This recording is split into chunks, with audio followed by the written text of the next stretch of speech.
YCP MLC Duvvada Srinivas వ్యవహారం రాష్ట్ర వ్యాప్తంగా రచ్చగా మారిన విషయం తెలిసిందే. దువ్వాడ శ్రీనివాస్ కుటుంబ కథా చిత్రం చూసేవాళ్లకు, వినేవాళ్లకు మన రాజకీయ నాయకులు ఇలాంటి వాళ్ల అన్న చర్చకు, విస్మయానికి కారణంగా మారింది. ఎమ్మెల్సీ దువ్వాడ శ్రీనివాస్ మరో మహిళతో అక్రమ సంబంధం పెట్టుకుని తమను పట్టించుకోవటం లేదని, వేరే మహిళను ఇంటికి తెచ్చిపెట్టుకుని రాసలీలలు చేస్తున్నాడని దువ్వాడ శ్రీనివాస్ సతీమణి దువ్వాడ వాణి ఆమె కూతుళ్లతో కలిసి టెక్కలిలోని దువ్వాడ శ్రీనివాస్ ఇంటి ముందు గత 5 రోజులుగా ఆందోళన చేస్తున్న విషయం తెలిసిందే. దువ్వాడ వాణి దివ్వెల మాధురి అనే మహిళపై సంచలన ఆరోపణలు చేయటంతో మాధురి స్పందించి చేసిన వ్యాఖ్యలతో రచ్చ మరింత ముదిరింది. చిలికి చిలికి గాలివానగా మారిన వ్యవహారంలో భార్య దువ్వాడ వాణిపైన దువ్వాడ శ్రీనివాస్ పోలీస్ స్టేషన్లో ఫిర్యాదు చేయగా పోలీసులు కేసు నమోదు చేశారు. అలాగే దువ్వాడ వాణి ఫిర్యాదుతో దువ్వాడ శ్రీనివాస్ పైన కూడా పోలీసులు కేసు నమోదు చేశారు.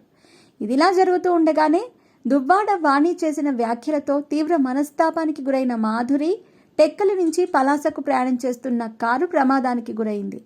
అయితే ఆ కారు ప్రమాదం తానే కావాలని చేశానని, తాను ఆత్మహత్య చేసుకోవాలని, అలా కారు ప్రమాదం చేశానని, దువ్వాడ వాణి మాటలతో మనస్తాపం చెంది తాను చనిపోవాలనుకుంటున్నానని దివ్వెల మాధురి తెలిపింది.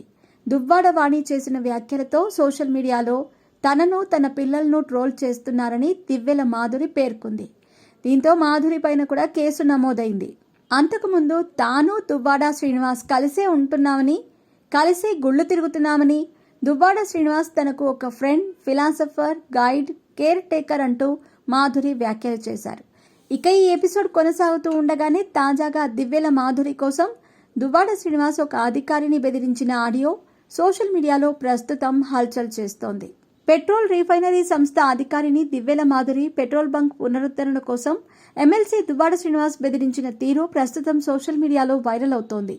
దువ్వాడ కుటుంబ కథా చిత్రంలో సెంటర్ ఆఫ్ అట్రాక్షన్ గా నిలిచిన మాధురికి శ్రీకాకుళం జిల్లా తలగాం గ్రామ కూడలిలో పెట్రోల్ బంక్ అనుమతులను తక్షణమే పునరుద్ధరించాలంటూ సంబంధిత అధికారికి ఫోన్ చేసిన దువ్వాడ ఆ రిఫైనరీ అధికారిని తీవ్ర స్వరంతో బెదిరించాడు. బంకు ఎప్పుడో అనుమతులు రద్దయ్యాయని, డీలర్షిప్ కూడా తొలగించామని, కాబట్టి పునరుద్ధరణ సాధ్యం కాదని అధికారి బదులిచ్చినప్పటికీ తనదైన శైలిలో అధికారిపైన విరుచుకుపడ్డాడు. అసలు ఈ విషయంలో సంబంధిత వ్యక్తి మాట్లాడాలని, మీరెలా మాట్లాడుతున్నారని అధికారి ప్రశ్నించగా కోపంతో ఊగిపోయిన ఎమ్మెల్సీ దువ్వాడ శ్రీనివాస్ అతనితో వాగ్వాదానికి దిగాడు. తాను ఎమ్మెల్సీనని, రోడ్డు సైడ్ వ్యక్తిని కాదంటూ తీవ్ర స్వరంతో హెచ్చరించాడు. దువ్వాడ గొంతు పెంచి మాట్లాడటంతో అరవత్తంటూ ఆ అధికారి దువ్వాడకు సూచించారు. అయితే ఈ ఆడియోతో మాధురి కోసం దువ్వాడ చాలానే చేశాడని రాష్ట్ర వ్యాప్తంగా చర్చ జరుగుతోంది.